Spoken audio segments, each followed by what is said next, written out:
This is Resonance 104.4 FM. How you doing? I'm Nick Hennegan and welcome once more to a slice of literary London, because that's what this show's called. It's called Literary London. And once again, as happened just a week or so ago, we're going to be talking about Wales. Yeah, no, I'm not actually in Wales now. I spent a bit of time writing there. But we are celebrating the fact that the 14th of May every year is International Dylan Thomas Day. Yeah, that was a little bit of music, or Dylan Day, as it's known for short, which celebrates the life and work of the Welsh poet Dylan Thomas. The reason it's held on the 14th of May, because his birthday is actually October, is 14th of May is the anniversary of the date when Under Milk Wood was first read on stage in New York at the 92Y Poetry Centre in 1953. As I've mentioned before, I've got a few connections to Dylan Thomas. Mainly, I've written half a play called The Roaring Boys, which is all about his life. I was very fortunate as well to produce a version of Under Milkwood. Cerys Matthews came along. In fact, we did it at the Wheatsheaf pub in Fitzrovia, just north of Oxford Street in London, and it sold out. In fact, I didn't realise it was Cerys Matthews because I was helping out on the door. You know what it's like, pub theatre. We all mock it. Oh, I've written a book about it, by the way. It's going to be called Plays Down the Pub. It'll be out in August when I'm at the Edinburgh Festival. Hey, one thing at a time, Nick, calm down. All right. So Cerys Matthews and her family turned up, and there was no room. So we had to end up putting them behind the bar. They sat behind the bar. It wasn't until afterwards someone said, you know, it was Cerys Matthews, MBE. Oh, she was very nice, very, very nice. And Hannah Ellis, who is the granddaughter of Dylan Thomas, also the creative coordinator for his literary estate. She's lovely. I actually met her dad at a Dylan Thomas do. Griff Rhys-Jones, another man who I know fairly well, and you may have heard on Literary London if you go back through the archives. I spent quite a lot of time in Griff's kitchen talking about Dylan Thomas. That was for the centenary celebration that we mounted in, or that was mounted in London, and I had a very small part of that. And at this particular do, it was a cocktail do. We were sipping on his cocktails, and I think, you know, the sort of cocktail I like is like in a pint glass, and it looks amber. You know, sophisticated me. Oh, yes. And there was another chap, a very well-dressed, dapper chap, looking at his cocktail. And I went, cool, any idea what it is? He went, no, I'm not. And he got a little Welsh badge on as well. I said, oh, so you know, from Wales? He went, yes, that's right. I said, so what's your, why are you here, basically? He went, I'm Dylan Thomas's son-in-law. And he was, Trevor. And his daughter, Hannah, is also lovely. Hannah Ellis. She's got a little boy now who I think has started to write poetry. But she's obviously helping with International Dylan Thomas Day. Literature Wales are also involved if you go to literaturewales.org. And you can find out more. Hannah is involved. I think she set it up, a website about Dylan Thomas called discoverdylanthomas.com. That's pretty easy, isn't it? Harder for me to say, but yes, discoverdylanthomas.com. And so, for the rest of this offering, we're going to be celebrating the life, the work, the genius of Dylan Thomas in various ways. I'm going to start with this, actually, because this is a very rare recording of Dylan Thomas. He was born, of course, as you're probably aware, in Swansea, 1914. His his father was headmaster of the grammar school, and it was interesting. His parents were both Welsh speakers. I was talking about this when I was in Wales a couple of weeks ago. Welsh is now, fortunately, I think anyway, taught again in schools. But during that sort of Edwardian time, it was almost there was a thing called the Welsh knot. You will know more about this than I. Little knowledge is a dangerous thing. But basically, if you were speaking Welsh at school, you get belted. And you'd have to stand in the corner with his Welsh knot. That's all gone, obviously. But it was interesting that Dylan was not allowed to speak Welsh, even though both of his parents were. So his father was a headmaster, and his mother came from the countryside. So he had sort of farming relatives to go to, and you'll hear some of that through his poetry. But I thought I'd start with this. This is Dylan Thomas talking about him reading his own poems, or at least poets reading their own poems. And then we'll hear a little bit from him. We'll also have some music from Cerys Matthews. And so just kind of, get a cup of tea. And let's celebrate the genius that is the Welsh wizard, Dylan Thomas. To choose what I should read tonight, I looked through 70-odd poems of mine and found that many are odd indeed and that some may be poems.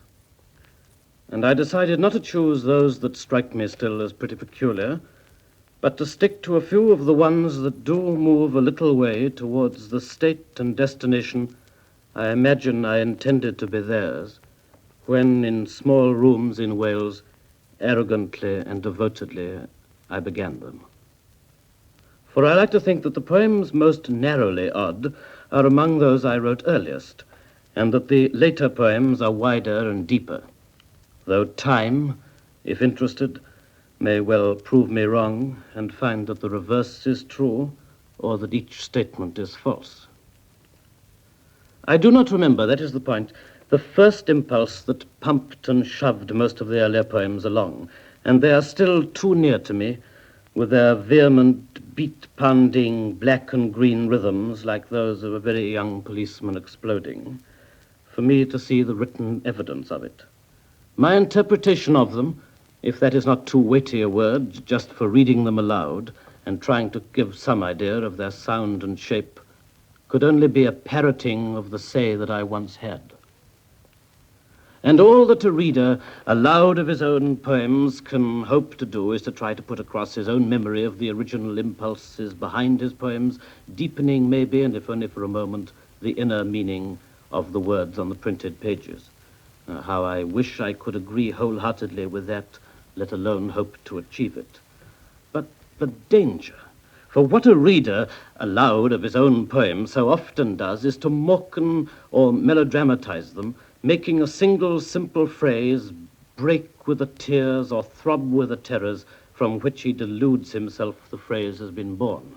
There is the other reader, of course, who manages by studious flatness, semi-detachment, and an almost condescending undersaying of his poems to give the impression that what he really means is great things but my own. That I belong to the very dangerous first group of readers will be only too clear.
Years and years and years ago, when I was a boy, when there were wolves in Wales, and birds the colour of red flannel petticoats whisked past the harp-shaped hills, when we sang and wallowed all night and day in caves that smelt like Sunday afternoons in damp front farmhouse parlours. And we chased with the jawbones of deacons the English and the bears. Before the motor car, before the wheel, before the Duchess-faced horse, when we rode the daft and happy hills bareback, it snowed and it snowed. But here a small boy says, "It snowed last year too. I made a snowman, and my brother knocked it down, and I knocked my brother down, and then we had tea." But that was not the same snow, I say. Our snow was not only shaken from whitewash buckets down the sky, it came shoaling out of the ground and swam and drifted out of the arms and hands and bodies of the trees. Snow grew overnight on the roofs of the houses like a pure and grandfather moss, minutely white ivied the walls and settled on the postman opening the gate. Like a dumb, numb thunderstorm of white torn Christmas cards. Were the postmen then too? With sprinkling eyes and wind-cherried noses, on spread, frozen feet, they crunched up to the doors and mittened on them manfully. But all that the children could hear was a ringing of bells. "You mean that the postman went rat-a-tat-tat and the doors rang?" "I mean that the bells that the children could hear were inside them. I only hear thunder sometimes, never bells. There were church bells too. Inside them? No, in the bat-black, snow-white belfries tugged by bishops and storks. And they rang their tidings over the bandaged town, over the frozen foam of the powder and ice cream hills, over the crackling sea. It seemed that all the churches boomed for joy under my window, and the weathercocks crew for Christmas on our fence. Get back to the postmen. They were just ordinary postmen, fond of walking and dogs and Christmas and the snow. They knocked on the doors with blue knuckles. Ours has got a black knocker. And then they stood on the white welcome mat in the little drifted porches and huffed and puffed, making ghosts with their breath, and jogged from foot to foot like small boys wanted to go out. And then the presents after the Christmas box. And the cold postman, with a rose on his button nose, tingled down the tea tray slithered run of the chilly glinting hill.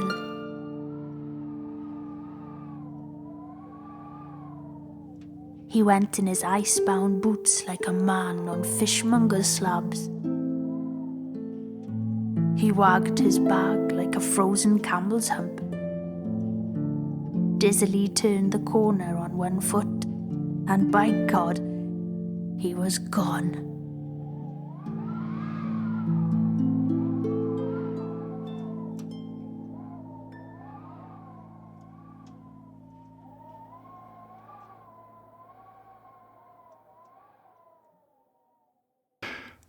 That's quite magical, isn't it? Cerys Matthews, Mason Dealey and Catherine Finch. And years ago, of course, the words of Dylan Thomas. And Cerys, a big Dylan Thomas fan. In fact, I think she's done a coloured book. I'm sure I saw it in Aberystwyth when I was there a couple of weeks ago. A colouring book of a child's, of Dylan Thomas, of Under Milkwood. I'll have a look. I should have thought about that before I mentioned it, shouldn't I? I'm Nick Hennegan. This is Resonance 104.4 FM. Also, of course, we're on bohemianbritain.com. And if you'd like to get in touch, we've got a new email now. It's nick, N-I-C-K, at bohemianbritain.com. nick@bohemianbritain.com. If you've got anything happening in the world of literature. And we're also going to be starting, so I'm going to be going to the Edinburgh Fringe this August. Again, I should be there, all of the Fringe, doing a thing called the Edinburgh, not London, literary pub crawl, which I did as sort of a last minute thing last year, and it went so well we've been asked to do it again, so it's going to be great fun. Yeah, I know. Means I'd have to go to the pub every day in Edinburgh during the Fringe. Yeah, I think we're going to start at 3:00 because timing is very important in Edinburgh. I think we'll be done by, theoretically, we'll be done by about half. It's about an hour and a half. Yeah, maybe 2 hours. But of course, what tends to happen in the London Literary Pub Crawl, which still goes out every week on Saturdays at 5, is that sometimes it's over in the allotted time, sometimes it's not. One of the guides, I suppose, is the word, because we're actually not really guides, we're like writers ourselves. There's the odd actor as well, but one of the guides, Richard, his record is 14 hours. Well, because we know one or two of the drinking clubs as well in Soho. They've got to know us a little bit. I can't think why. But yes, it's rather marvellous. So if you're going to be in Edinburgh, then at the Fringe, then do let me know. And I think we're going to do a kind of a how to do Edinburgh blog on bohemianbritain.com. I did a bit of it last year and it was quite popular. I just kind of wrote various reports on what was happening, really. So it's kind of a personal blog, but also involved in the business side of it. Edinburgh, of course, is massively expensive to do, the Edinburgh Fringe. You have to ask yourself, why are you doing it? But why am I doing it? Oh, because it's the Edinburgh Fringe, yeah, okay. So that might be of interest. So do please get in touch. Nick@bohemianbritain.com. Or, of course, you can still get me radio@mavericktheatre.co.uk, radio@mavericktheatre.co.uk. But this is Residence 104.4 FM, literary London, and we're celebrating the genius of Dylan Thomas. Some of his poetry is a little bit impenetrable to start with, but I also like some of his essays. Of course, he sadly passed away in New York. And I'll play you this, because this is him talking about his first visit to America.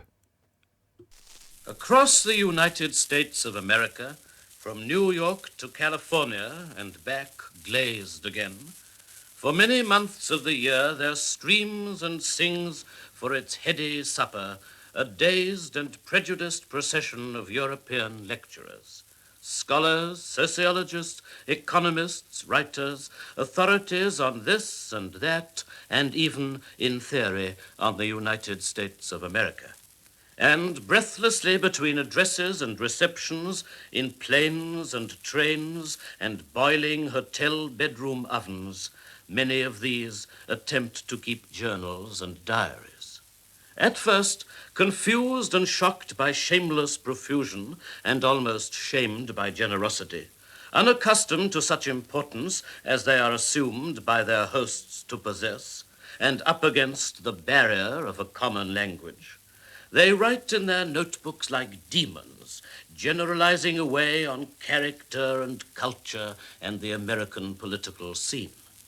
But towards the middle of their middle-aged whisk through Middle Western clubs and universities, the fury of the writing flags. Their spirits are lowered by the spirit with which they are everywhere strongly greeted, and which, in ever-increasing doses, they themselves lower, and they begin to mistrust themselves and their popularity.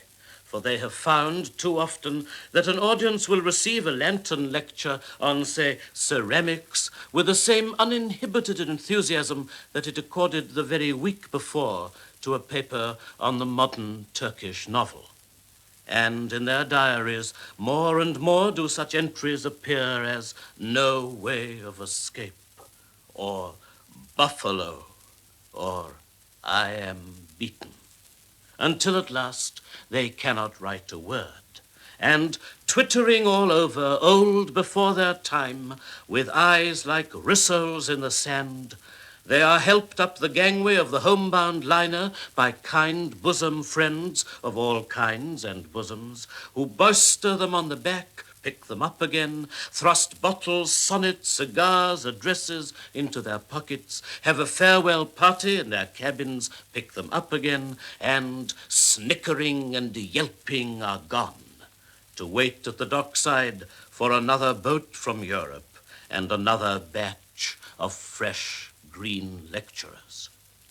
There they go every spring from New York to Los Angeles, exhibitionists, polemicists, histrionic publicists, theological rhetoricians, historical hoddy-doddies, balletomanes, ulterior decorators, windbags and bigwigs and humbugs, men in love with stamps, men in love with stakes, men after millionaires' widows, men with elephantiasis of the reputation, huge trunks and teeny minds, authorities on gas, bishops, bestsellers, editors looking for writers, writers looking for publishers, publishers looking for dollars, existentialists, serious physicists with nuclear missions, men from the BBC who speak as though they had the Elgin marbles in their mouths, pot-boiling philosophers, professional Irishmen, very leprechaun-y, and, I am afraid, fat poets with slim volumes. And see, too, in that linguacious stream, the tall, monocled men smelling of saddle soap and club armchairs, their breath a nice blending of whiskey and fox's blood, with big protruding upper-class tusks and county moustaches, presumably invented in England and sent abroad to advertise punch, who lecture to women's clubs on such unlikely subjects as the history of etching in the Shetland Islands. And the brassy, bossy men-women with corrugated iron perms and hippo hides who come self-announced as ordinary British housewives to talk to rich, minked chunks of American matronhood about the uniquity of the health services, the criminal sloth of the miners, the visible tail and horns of Mr. Aneurin Bevan, and the fear of everyone in England to go out alone at night because of the organized legions of cosh boys against whom the police are powerless, owing to the refusal of those in power to equip them with revolvers and to flog to ribbons every adolescent offender on any charge at all. And there shiver and teeter also, meek and driven, their little eyes lost and rabbit-scared behind bivocal glasses steamed over by the smoke of countless cocktail parties. Those British authors, unfortunate enough to have written, after years of unadventurous, forgotten work, one bad novel which became enormously popular on both sides of the Atlantic. At home, when success first hit them, they were mildly delighted. A couple of literary luncheons went sugar-tipsy to their heads, like the washing sherry served before those luncheons, and perhaps, as the lovely money rolled lushly in, they began to dream, in their moony writer's way, of being able to retire to the country, keep wasps, or was it bees, and never write another lousy word. But in come the literary agents' triggermen and the publishers' armed narcs. You must go to the States and make a personal appearance. Your novel is killing them over there, and we're not surprised either. You must go round the States lecturing to women. And the inoffensive writers who've never dared lecture anyone, let alone women, they are frightened of women. They do not understand women. They write about women as creatures that never existed, and the women lap it up. These sensitive plants cry out, but what shall we lecture about? The English novel. I don't read novels. Great women in fiction. I don't like fiction or women. But off they're wafted first class in the plush bowels of the Queen Victoria with a list of engagements long as a New York menu or a half hour with a book by Charles Morgan, and soon they are losing their little cold as goldfish paws in the great general glutinous handshake of a clutch of enveloping hostesses. See the garrulous others also, gabbing and garlanded from one nest of culture vultures to another. People selling the English way of life and condemning the American way as they swig and guzzle through it. People resurrecting the theories of surrealism for the benefit of remote parochial female audiences who did not know it was dead, not having ever known it had been alive. People talking about Etruscan pots and pans to a bunch of dead pans and wealthy pots in Boston. And there, too, in the sticky thick of lecturers moving across the continent, black with clubs, go the foreign poets, catarrhal troubadours, lyrical one-night standers, dollar-mad nightingales, remittance bards from at home, myself among them, booming with the worst. Did we pass one another en route, all unknowing, I wonder, one of us spry-eyed, with clean white lectures and a soul he could call his own, going buoyantly west to his remunerative doom in the great state university factories, another returning dog-eared as his clutch of poems and his carefully typed impromptu asides? I ache for us both. There one goes, unsullied as yet in his Pullman pride, toying, oh boy, with a blunderbuss bourbon being smoked by a large cigar, riding out to the wide open spaces of the faces of his waiting audience. He carries, besides his literary baggage, a new dynamic razor just on the market, bought in New York, which operates at the flick of a thumb but cuts the thumb to the bone. A tin of new shaving lather, which is worked with the other unbleeding thumb, and covers not only the face, but the whole bathroom, and instantly freezing, makes an Arctic icicled cave from which it takes two sneering bellboys to extract him, and, of course, a nylon shirt. This, he dearly believes from the advertisements, he can himself wash in his hotel, hang to dry overnight, and put on without ironing in the morning. In my case, no ironing was needed, for, as someone cruelly pointed out in print, I looked anyway like an unmade bed. He is vigorously welcomed at the station by an earnest, crew-cut platoon of giant collegiates, all chasing the butterfly culture with net, notebook, poison bottle, pin, and label, each with at least 36 terribly white teeth, and is nursed away as heavily, gently, as though he were an imbecile rich aunt with a short prospect of life, into a motor car in which, for a mere 50 miles or so, travelled at poet-breaking speed, he assures them of the correctness of their assumption that he is half-witted, by stammering inconsequential answers in an over-British accent to their genial questions about what international conference Stephen Spender might be attending at the moment, or the reactions of British poets to the work of a famous American whose name he did not know or catch. He is then taken to a small party of only a few hundred people, all of whom hold the belief that what a visiting lecturer needs before he trips onto the platform is just enough martinis so that he can trip off the platform as well.